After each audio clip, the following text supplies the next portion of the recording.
My best friend confessed his love for my fiancée, then showed me fake screenshots of her saying she didn't love me to break us up, but when I called him out he admitted he made everything up. I am Milton, 28M, and I need advice about something that happened with my fiancée Susan, 27F, and my best friend Harvey, 29M. This situation has completely turned my world upside down and I don't know what to think anymore. I met Susan 3 years ago at a coffee shop near my office. She was reading a book I recognized and we started talking about it. That conversation lasted 4 hours. We exchanged numbers and went on our first date the following weekend. Susan works as a graphic designer and has this incredible way of seeing beauty in everything around her. She sketches random things when we're out together, the way light hits a building, an interesting face in a crowd, even me when I'm not paying attention. Harvey has been my best friend since college. We were roommates for 2 years and he helped me through some really tough times when my dad got sick during our junior year. Harvey stayed up with me in the hospital waiting room for 3 straight nights when Dad had his surgery. He's the kind of person who shows up with pizza when you're having a bad day and never expects anything in return. When I started dating Susan, Harvey was genuinely excited for me. He said he had never seen me smile so much. The 3 of us became a tight group. Harvey would join us for movie nights, barbecues, and weekend trips. Susan liked him immediately and they bonded over their shared love of terrible horror movies. Harvey is single and has been for about 2 years since his last relationship ended. He never seemed bothered by being the third wheel and often joked that he was living vicariously through our relationship. Last year, I proposed to Susan during a weekend camping trip. Harvey helped me plan the whole thing. He drove out to the campsite earlier that day to set up fairy lights around the area where I was going to propose. He even brought a cooler full of Susan's favorite wine and took photos of the proposal from a distance. Susan said yes and we set our wedding date for this coming October. Wedding planning has been mostly smooth. Susan handles the creative aspects while I focus on the logistics and budget. We decided on a small ceremony with about 80 guests at a vineyard outside the city. Harvey is my best man and has been helping with bachelor party planning and other wedding tasks. About 6 weeks ago, things started to change. Susan began working longer hours on a big project for a major client. She would come home exhausted and fall asleep on the couch while we were watching TV. Our weekly date nights became less frequent because she was putting in weekend hours. I understood this was temporary and that the project would be finished by August. During this busy period, Harvey started reaching out more often. He would text me during the day to check how I was doing and suggest grabbing dinner when Susan was working late. I appreciated having someone to talk to during this stressful time. Harvey listened when I mentioned that Susan seemed distant and assured me this was normal pre-wedding pressure combined with work stress. 3 weeks ago, Harvey invited me to his apartment for what he called an important conversation. When I arrived, he seemed nervous and kept pacing around his living room. He said he had been thinking about our friendship and wanted to make sure I knew how much it meant to him. Then he told me something that made my stomach drop. Harvey said he had feelings for Susan. He explained that these feelings developed gradually over the past year but he had tried to ignore them. He claimed he was telling me because he respected our friendship too much to keep it secret. Harvey insisted he would never act on these feelings and that he wanted to step back from spending time with us as a couple. I left his apartment without saying much. I needed time to process what he had told me. When I got home, Susan was already asleep. I sat in our kitchen until 3 a.m. trying to figure out what this meant for our friendship and our wedding. The next morning, I told Susan about Harvey's confession. She was surprised but not as upset as I expected. Susan said she had noticed Harvey seemed to pay extra attention to her lately but thought she was imagining things. We agreed that Harvey had done the right thing by being honest and that we should give him some space to work through his feelings. I texted Harvey that we needed a break from hanging out and that I would find a different best man for the wedding. He responded that he understood and apologized again for complicating things. For 2 weeks, I didn't hear from Harvey. Susan and I started spending more time together as her work project wrapped up. Things between us felt normal again. We went back to our weekly date nights and started finalizing wedding details. I asked my brother Kevin to be my best man instead. Last Saturday morning, Susan went to her sister's house to work on wedding favors. I was home alone organizing our closet when I received a text from Harvey. The message said he needed to tell me something urgent about Susan and asked if he could come over. Against my better judgment, I agreed. Harvey arrived within 20 minutes looking like he hadn't slept in days. He sat on our couch and said he had discovered something about Susan that I needed to know before the wedding. Harvey pulled out his phone and showed me a series of text messages. According to the screenshots, these were conversations between Susan and her sister Kylie, 25F, from the past few weeks. The messages showed Susan expressing doubts about our relationship and our upcoming marriage. In the messages, Susan supposedly told Kylie that she wasn't sure if she loved me the way she should love someone she was about to marry. She allegedly said I was safe and reliable but that she didn't feel the passionate love she had expected to feel. The worst message claimed that Susan was only going through with a wedding because she didn't want to hurt me and because I would be a good provider and father. Reading these messages felt like being punched in the stomach. They explained everything: the distance, the exhaustion, the lack of physical affection. Harvey sat next to me while I read through them twice. He said he had obtained these messages from Kylie, who was concerned about Susan's doubts but didn't know how to approach me directly. Harvey suggested I confront Susan immediately. He offered to stay while I called her and to help me cancel the wedding if needed. He kept emphasizing that I deserved someone who was completely sure about marrying me. Something about Harvey's behavior struck me as odd. He seemed too prepared, too eager to help me end my relationship. I told him I needed time to think and asked him to leave. Harvey seemed reluctant to go but eventually agreed to give me space. After he left, I stared at the screenshots on my phone for another hour. The messages felt both devastating and somehow wrong. Susan's writing style in the text seemed different from her usual texting patterns. She typically uses full sentences and proper punctuation, but these messages were full of abbreviations and informal language. I decided to call Kylie directly. When she answered, I asked if she had been worried about Susan's feelings regarding our wedding. Kylie sounded confused and said Susan had been nothing but excited about getting married. She mentioned that Susan had been stressed about work but that she talked about our wedding plans constantly. Kylie had no idea what I was talking about when I asked about concerns she might have shared with Harvey. She said she had only met Harvey a few times and had never had a private conversation with him about Susan or our relationship. I hung up and immediately called Harvey. When he answered, I told him that Kylie denied having any concerns about Susan or sharing messages with him. Harvey's story started to change. First he said maybe Kylie was protecting Susan. Then he claimed he might have misunderstood how he obtained the messages. Finally, I asked Harvey directly if he had created fake messages. There was a long silence before he started crying and admitted that he had made them up. He said he was desperate to stop me from making what he thought was a mistake. Harvey claimed he truly believed Susan didn't love me enough and that he was trying to save me from an unhappy marriage. I hung up on him and blocked his number immediately. Then I called Susan and asked her to come home right away. When Susan arrived, I told her everything that had happened. I showed her the fake messages and explained Harvey's confession about his feelings and his attempt to break us up. Susan's face went through several expressions: confusion, hurt, and finally anger. Susan said she had never written anything like those messages to anyone. She was furious that Harvey had tried to manipulate both of us and hurt that someone she considered a friend would do something so destructive. We spent the rest of the day talking about our relationship and our upcoming wedding. I realized that the distance I had felt from Susan was mostly in my head, amplified by Harvey's planted doubts. Susan confirmed that her work stress and long hours had been the main factors affecting our time together, not any doubts about our relationship. We decided to continue with our wedding plans as scheduled. Kevin will remain as my best man and we've increased security at our venue in case Harvey tries to cause problems on our wedding day. The betrayal from someone I trusted completely has been difficult to process. Harvey was the person I called when I needed advice or support. He was supposed to stand beside me at my wedding. Instead, he tried to destroy my relationship with elaborate lies. I keep thinking about all the times Harvey encouraged my doubts about Susan during her busy work period. He was actively undermining my confidence in our relationship while pretending to be supportive. The manipulation was so subtle and calculated that I almost fell for it completely. Susan has been incredibly understanding about the whole situation. She hasn't blamed me for believing the fake messages initially or for bringing Harvey into our lives. Instead, she's focused on moving forward with our wedding and our life together. We've decided not to tell our families about Harvey's scheme. We don't want this drama to overshadow our wedding celebration. Most people will simply think Harvey stepped down as best man due to scheduling conflicts. I'm sharing this story because I can't believe someone would go to such lengths to sabotage a relationship. Has anyone else experienced something like this? How do you move forward when someone you trusted completely betrays you in such a calculated way? Update 1: I posted a few weeks ago about my best friend Harvey creating fake text messages to try to break up me and my fiancée Susan before our wedding. A lot of people asked for updates, so here's what has happened since then. Our wedding went ahead as planned last weekend. It was a beautiful day and everything went smoothly. Kevin did an excellent job as best man and gave a speech that had everyone laughing and crying. Susan looked incredible and the ceremony was everything we had hoped for. Harvey did not show up or try to contact us on our wedding day. I had worried he might cause some kind of scene, but he stayed away completely. Several of our mutual friends asked where he was, and we just said he had a family emergency and couldn't make it. The honeymoon was amazing. We went to Costa Rica for 10 days and barely thought about Harvey or any of the drama. Being away from everything helped us focus on each other and our new marriage. Susan learned to surf and I managed not to get stung by anything dangerous in the jungle. When we got back home, we found that Harvey had been reaching out to our mutual friends. He had told at least 3 people that Susan and I had kicked him out of the wedding party because Susan didn't like him. He made it sound like she was controlling and jealous of our friendship. Our friend Mike called me directly to ask what really happened. Mike has known both Harvey and me since college and was confused by Harvey's version of events. I decided to tell Mike the truth about the fake messages and Harvey's confession of feelings for Susan. Mike was shocked and said Harvey's behavior explained some things that hadn't made sense before. Apparently, Harvey had been making subtle negative comments about Susan to their mutual friends for months. He would say things like Susan seemed high maintenance or that she was changing me. Mike had brushed these comments off as typical guy talk, but now they seemed more sinister. Mike asked if he could share this information with our other friends, and I agreed. I was tired of Harvey controlling the narrative and making Susan look bad. Within a few days, most of our friend group knew what Harvey had really done. The response was overwhelmingly supportive of us. Several people reached out to apologize for not seeing Harvey's manipulation earlier.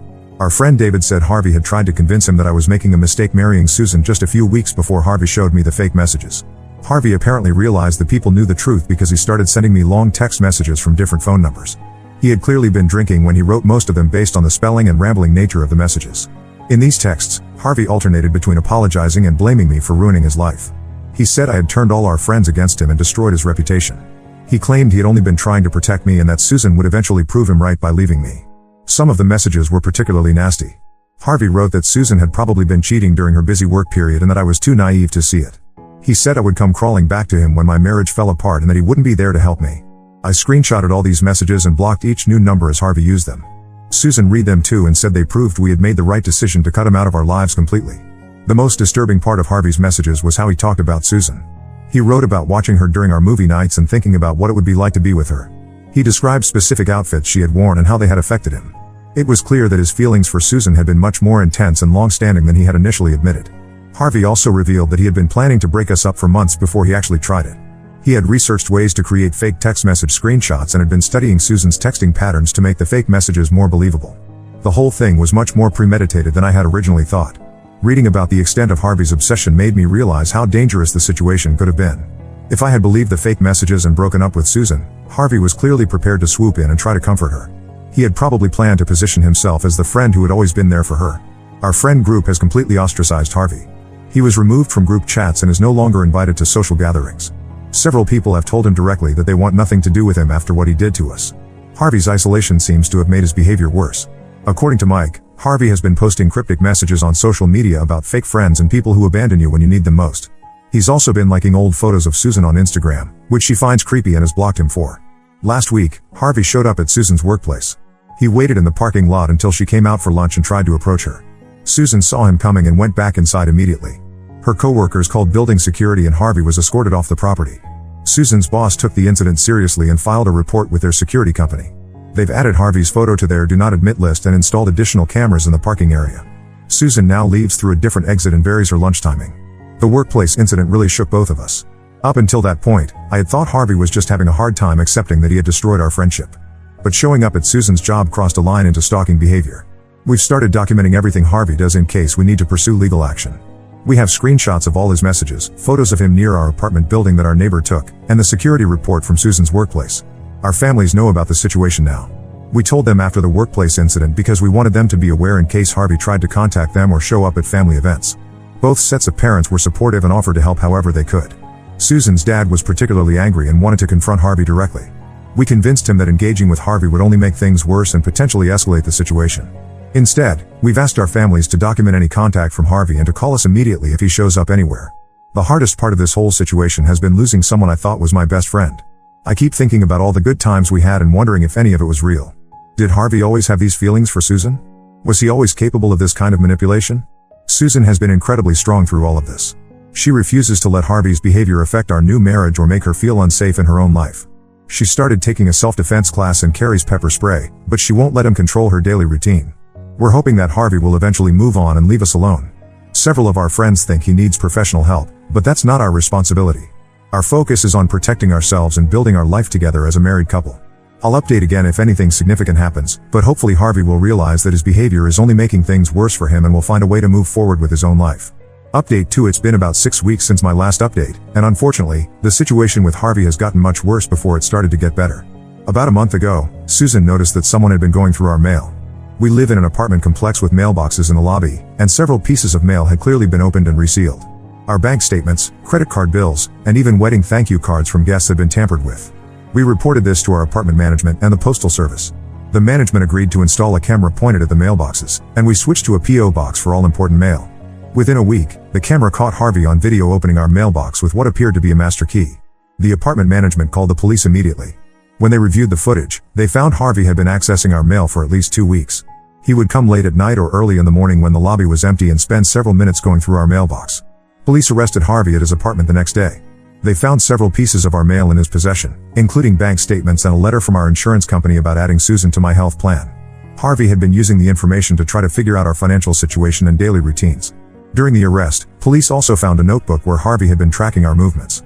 He had written down times when we left for work, when we came home, and when we went grocery shopping. He had noted which restaurants we visited and how long we typically stayed.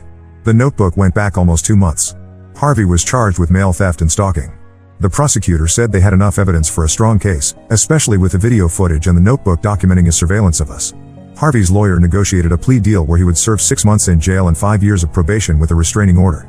We thought this would be the end of it, but we were wrong. While Harvey was in jail awaiting sentencing, his mother Linda contacted Susan's parents. Linda claimed that Harvey was the victim of a conspiracy and that Susan had seduced him and then turned him against me. She said Susan was manipulating the situation to make Harvey look bad and destroy his life. Linda also accused Susan of leading Harvey on during our relationship. She claimed Susan had been flirting with Harvey and giving him mixed signals that made him think she was interested in him. According to Linda, Harvey was only trying to protect me from Susan's manipulative behavior. Susan's parents were polite but firm in telling Linda that she was completely wrong about Susan and the situation. They explained that Harvey had created fake messages and stalked us, which led to his arrest. Linda refused to believe any of this and hung up on them. A few days later, Linda showed up at Susan's sister Kylie's house. Kylie wasn't home, but her roommate answered the door. Linda demanded to speak with Kylie about the lies her sister was telling about Harvey. When the roommate said Kylie wasn't available, Linda became aggressive and started yelling about Susan destroying an innocent man's life. The roommate called Kylie, who came home immediately and called the police. By the time officers arrived, Linda had left, but she had left several handwritten letters under Kylie's door. The letters contained accusations against Susan and threats to expose what Linda called the truth about Susan's character.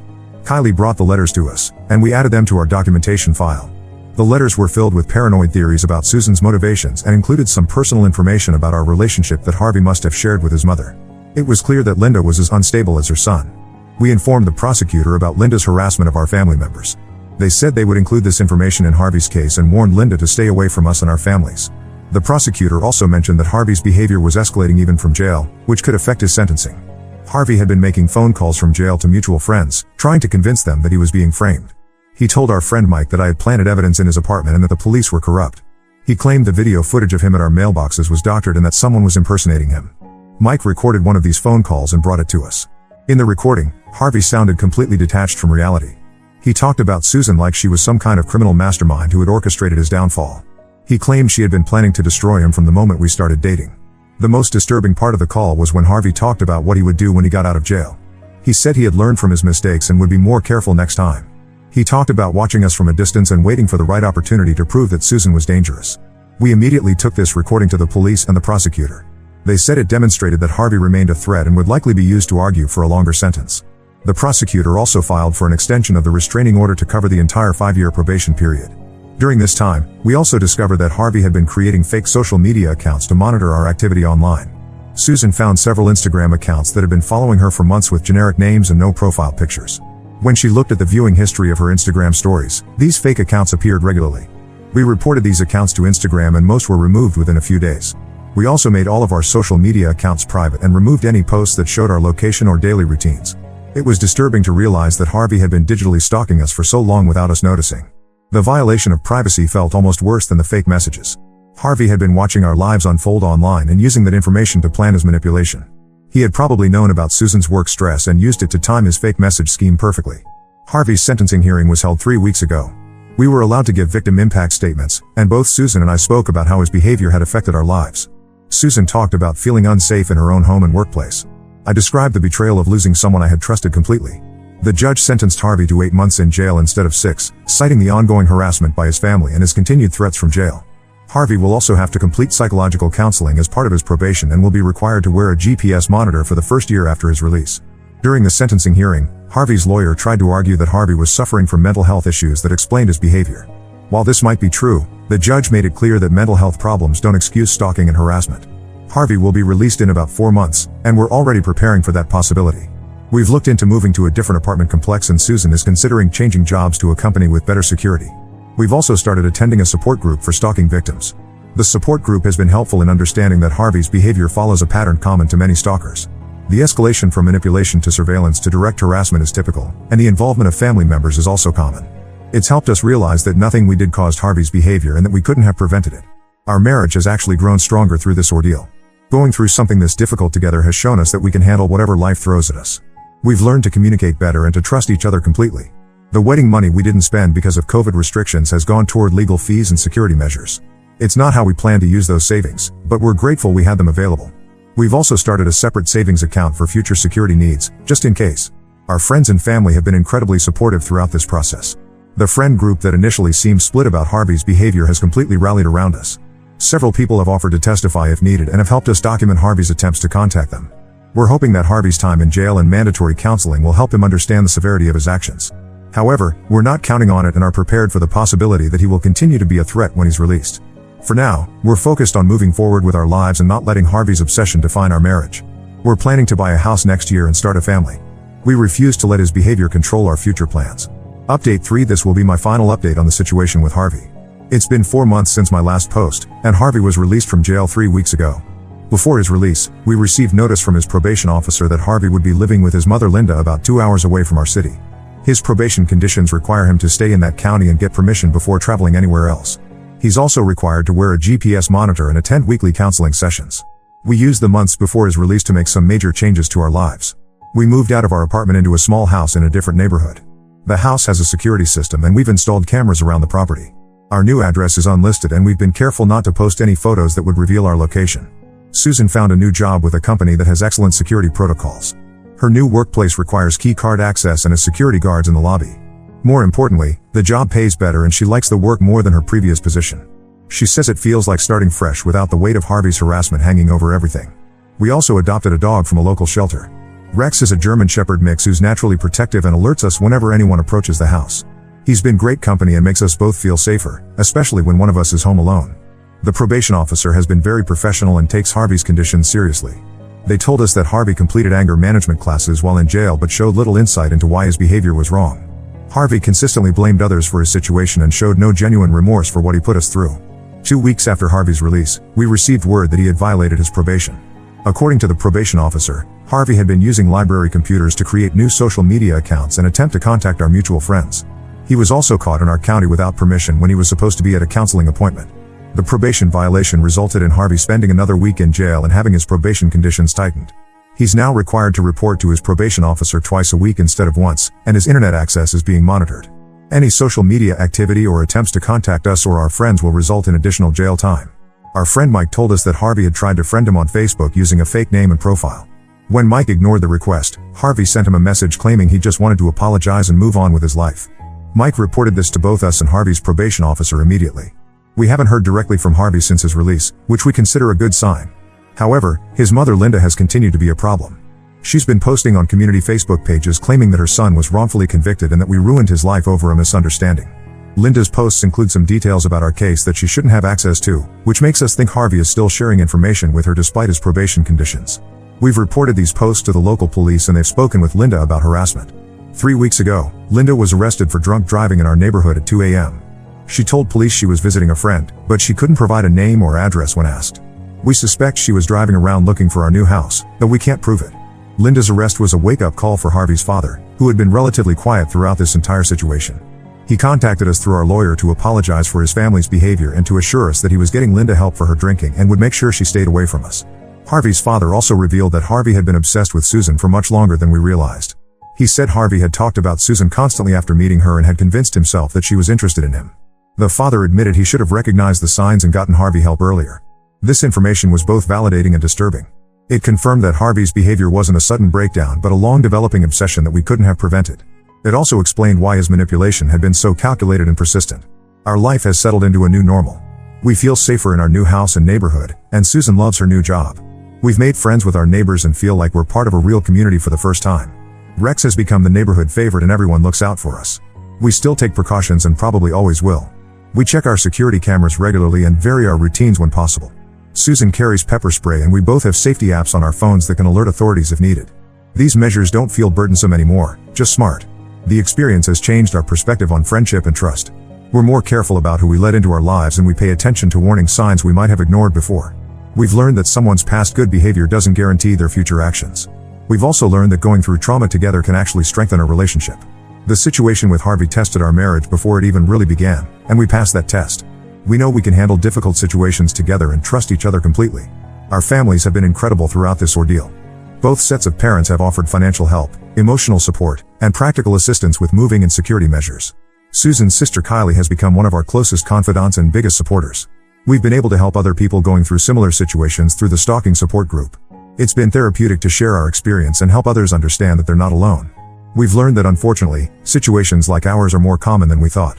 Harvey's probation will continue for 4 more years unless he violates it again. We hope he uses that time to get real help and to build a life that doesn't involve us in any way. We don't wish him harm, but we also don't want any contact with him ever again. We're planning to start a family next year and buy a bigger house in a few years.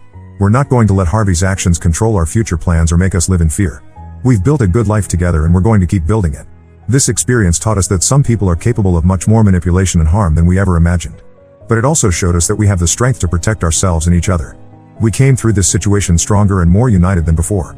For anyone dealing with a similar situation, document everything, trust your instincts, and don't hesitate to involve law enforcement when someone crosses the line. Take threats seriously even if they come from someone you trusted. And remember that their behavior is not your fault and not something you could have prevented. This will be my last update unless something major happens. We're ready to move forward with our lives and leave this chapter behind us. Thank you to everyone who offered support and advice during this difficult time. Now let's move to the next story. Story 2. I refused to let my drug addict sister move in with us and she showed up high at our house. 6 months later, she's clean and wants to see the kids, but I'm terrified of letting her back into our lives. I, 29F, am facing a difficult situation with my older sister Emma, 33F, and could really use some advice. Our childhood was far from ideal. We grew up in a small, run-down house on the outskirts of a dying industrial town. Our parents struggled with addiction for as long as I can remember. Dad would disappear for days on end, leaving us with Mom who was barely functional most of the time. Emma practically raised me. She'd wake me up for school, pack my lunches, when we had food, and made sure I did my homework. I remember one winter when I was about 8, our heat got shut off. Emma, only 12 herself, figured out how to light the gas stove safely so we could stay warm. She was my protector, my hero. But as we got older, things got harder. Emma started hanging out with a rough crowd in high school. I think she was just looking for an escape from our home life. By 15, she was using drugs regularly. At first, it was just weed, but it escalated quickly to harder stuff. I covered for her at first, lying to our parents about where she was. I thought I was helping, but looking back, I was just enabling her. There was one night when I was 14 that I'll never forget. Emma was supposed to pick me up from a school dance, but she never showed. I waited for hours in the cold before walking the 5 miles home alone. I found her passed out on the bathroom floor, needle still in her arm. I was terrified she was dead. That was the first time I realized how bad things had gotten. Despite everything, I managed to do well in school. It was my escape, my ticket out of that life. When I was 17, I got a scholarship to a college in the city, 3 hours away. It was my chance to break free, but I felt so guilty about leaving Emma behind. She told me to go, promised she'd get clean. I left, hoping things would get better. College was a culture shock. I was surrounded by people who'd never known real hunger or fear. But I adapted. I threw myself into my studies and worked part-time jobs to support myself. That's where I met Jack, 31M. He was a customer at the cafe where I worked, always leaving big tips and stopping to chat. We started dating in my sophomore year. Jack came from a stable, middle-class family. At first, I was embarrassed to tell him about my background. But when I finally opened up, he was incredibly understanding. He helped me work through a lot of my childhood trauma and showed me what a healthy relationship looks like. Meanwhile, things with Emma got worse. She'd call me at odd hours, asking for money. Once she showed up at my dorm, high out of her mind, causing a scene that almost got me kicked out of housing. I had to distance myself to focus on my education, but the guilt ate at me constantly. After graduation, Jack and I got married and started building the stable home I'd always dreamed of. We now have 2 beautiful kids, Zoe, 5F, and Tyler, 3M. I have a good job in marketing, and Jack runs his own small business. We have a cozy house in a safe neighborhood, with a fridge that's always full. Sometimes I still can't believe this is my life. But Emma's addiction spiraled further out of control. She'd steal from our parents, our relatives, anyone she could. I'd get calls about her being arrested or in the hospital. I tried to help by paying for rehab twice, but she always relapsed within weeks. The last straw was 3 years ago. Emma showed up at my house unexpectedly, clearly high, with a sketchy-looking guy she introduced as her friend. While I was distracted getting the kids a snack, they tried to steal my laptop and some jewelry.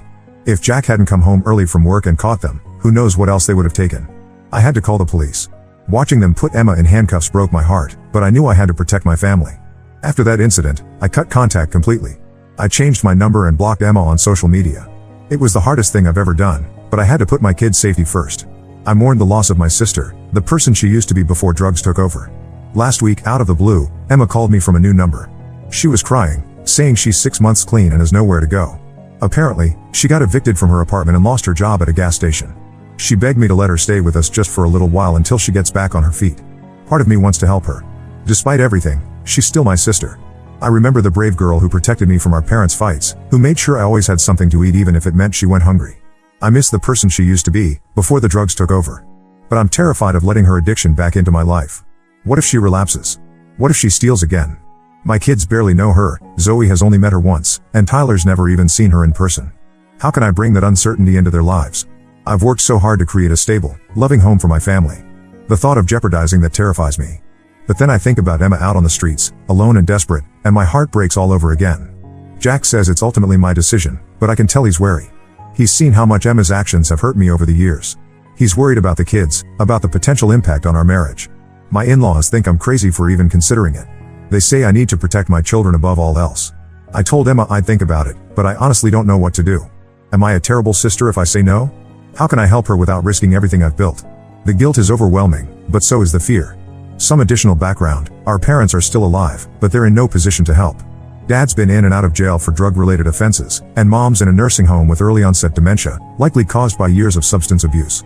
They burned bridges with most of our extended family years ago. I feel like I'm the only one left who might be able to help Emma. But I'm also the one with the most to lose. How do I balance my responsibility to my sister with my duty to protect my children? How can I help her without enabling her addiction? I'm so torn and could really use some outside perspectives. Has anyone else been in a similar situation? How do you help an addict without sacrificing your own well-being? Any advice would be greatly appreciated. Update 1. Thank you all for your advice and support on my last post. The outpouring of responses, both from people who've been in similar situations and those offering outside perspectives, has been overwhelming. I've spent the last couple of weeks processing everything and wanted to give an update on the situation with my sister Emma. After a lot of soul-searching and many long talks with Jack, I decided I couldn't let Emma stay with us. The risk to my family felt too high, especially given her history of theft and erratic behavior. It was an agonizing decision, but ultimately, I had to prioritize my children's safety and the stability we've worked so hard to create. I called Emma to explain my decision. I told her I love her and want to support her recovery, but having her in our home isn't an option right now. I tried to be gentle but firm, explaining that while I believe in her desire to change, I needed to see sustained sobriety and stability before I could consider integrating her back into our lives. Emma didn't take it well. She accused me of abandoning her, saying I was selfish and heartless for not helping family. She brought up all the times she protected me as kids, saying I owed her this. She said if I really loved her, I'd give her a chance. It was painful to hear, but I stood my ground. I did offer alternatives. I said I'd help her find a shelter and look into job training programs. I even offered to pay the deposit on an apartment once she found steady work. But Emma refused, saying if I really cared, I'd let her stay with us. She hung up on me, and I was left feeling guilty and conflicted. A few days later, my phone exploded with messages from relatives I hadn't heard from in years. Turns out Emma had gone on a Facebook rant, twisting the story to make herself look like a victim. She painted a picture of herself as a recovered addict who just needed a little help to get back on her feet, conveniently leaving out her history of theft and relapses. Suddenly, distant aunts and cousins were messaging me, saying I should be ashamed for not helping my sister. Even my parents, who Emma had stolen from countless times, were guilt-tripping me. It was surreal to be labeled the bad guy for trying to protect my family. Jack was furious at how Emma was manipulating the situation. He wanted to post our side of the story, but I worried that would just escalate things. Instead, I decided to reach out privately to a few key family members to explain the full situation. Some understood, others still thought I was being cruel. Then, last weekend, things took a turn for the worse. We had taken the kids to the park and stopped for groceries on the way home. As we pulled into our driveway, I saw someone sitting on our front porch. My heart sank as I realized it was Emma. She looked terrible, thin and gaunt, her clothes dirty and hanging off her. As soon as she saw us, she stood up and started yelling, demanding to be let in. It was clear she was high, her eyes wild and unfocused. I asked Jack to take the kids to our neighbor's house while I dealt with Emma. As soon as the car pulled away, Emma's demeanor changed. She started crying, begging me to help her. When that didn't work, she switched to threats, saying if I didn't help her, she'd tell my kids what kind of person their mom really is. I was shaking, but I held my ground. I told Emma she needed to leave or I'd call the police. She screamed that I was dead to her, that I was no better than our parents, and that she hoped I'd rot in hell. Then she stormed off down the street. I broke down as soon as she was out of sight. Jack found me crying on the porch when he got back. He held me while I sobbed, alternating between guilt and anger and fear. Now I'm a mess. I feel horrible for turning Emma away, especially seeing how desperate she is. What if this was her rock bottom and I missed the chance to help?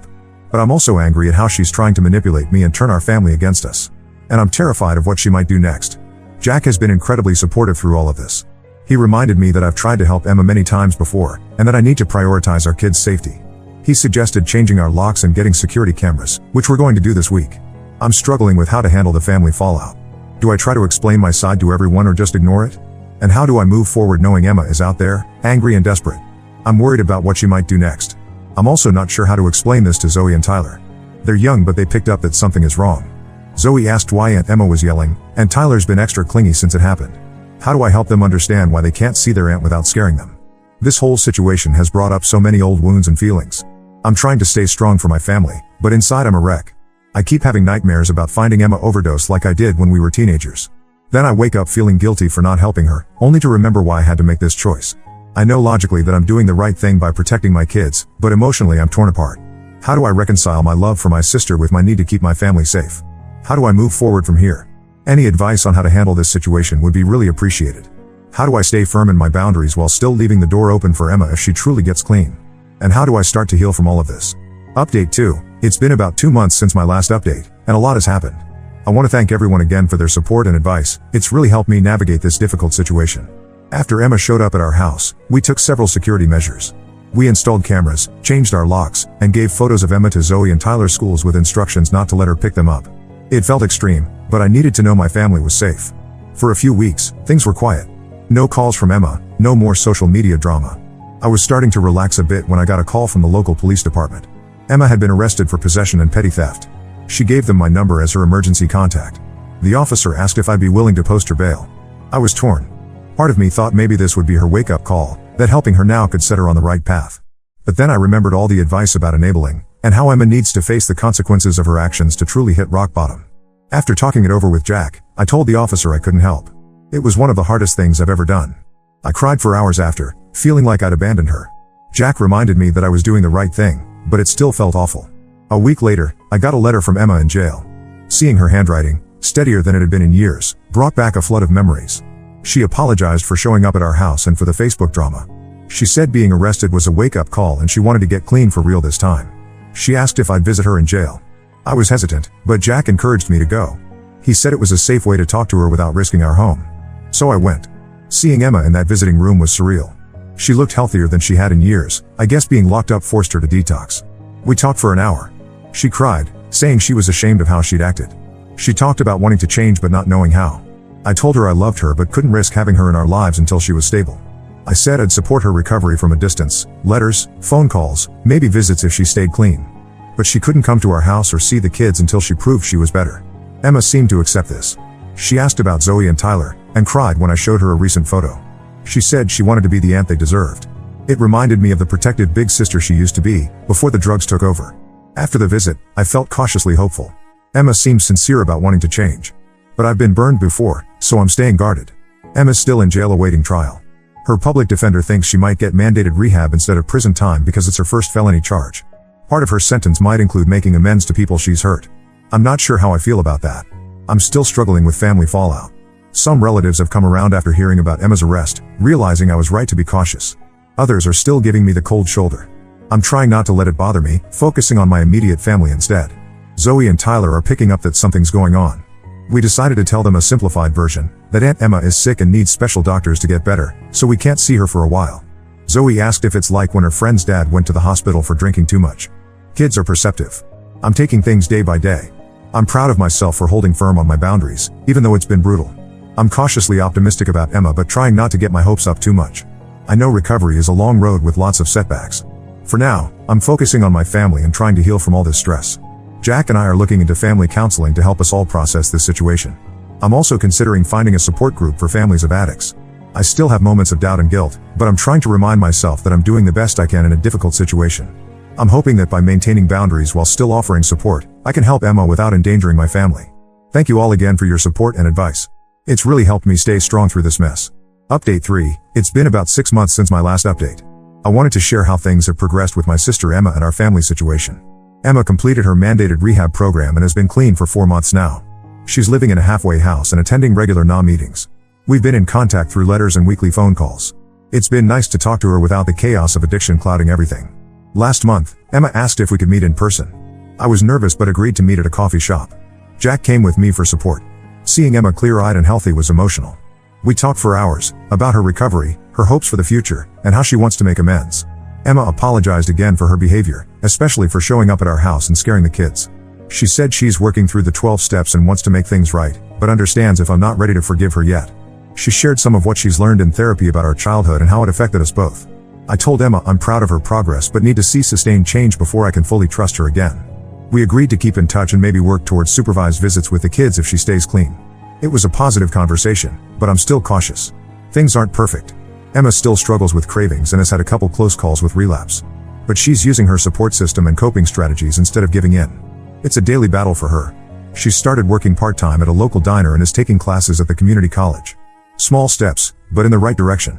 As for our extended family, most have come around now that they see Emma is genuinely trying to change. A few are still frosty towards me, but I'm learning to let that go. I know I did what was best for my kids. Zoe and Tyler ask about Aunt Emma sometimes. We've told them she's feeling better but still needs to focus on her health before she can visit. They seem to accept this, though Zoe says she misses Emma's silly jokes. We've started letting them talk to her on the phone occasionally, which has been nice. Jack and I have been attending a support group for families of addicts. It's been helpful to connect with others who understand what we're going through. We've learned strategies for setting boundaries and supporting recovery without enabling. I'm still working on my own issues. Years of stress and trauma don't disappear overnight. I've started journaling and taking a yoga class to help manage my anxiety. Jack and I are also in couples counseling to work through some of the strain this situation has put on our marriage. Last week, Emma asked if she could come to Zoe's upcoming birthday party. I'm torn about it. On one hand, Emma's been doing well and it would mean a lot to her. On the other, I'm worried about disrupting Zoe's day if things go badly. Jack thinks we should give it a try, with clear boundaries set beforehand. I haven't decided yet. I'm cautiously optimistic about the future, but I'm also protecting my heart. I know recovery isn't linear and there might be setbacks. For now, I'm taking it one day at a time and keeping firm boundaries while still offering Emma support from a distance. This whole experience has taught me a lot about setting boundaries, the complexities of addiction, and the importance of protecting my own mental health. It's been a difficult journey, but I feel stronger for having gone through it. There are still tough days. Sometimes I look at my kids and feel overwhelmed by the need to protect them. Other times I remember the sister who used to protect me, and I ache for what we've lost. But I'm learning to balance these feelings, to hope for the best while preparing for setbacks. Emma's birthday is coming up next month. I'm thinking of inviting her over for dinner, just her, me, and Jack, after the kids are in bed. It feels like a big step, but maybe it's time. We'll see how things go. Thank you all for your support throughout this process. It's meant more than you know. If anyone has advice about reintroducing a recovering addict to kids, I'd appreciate it. Or just general thoughts on how I'm handling things. This journey is far from over, but I feel like we're moving in the right direction.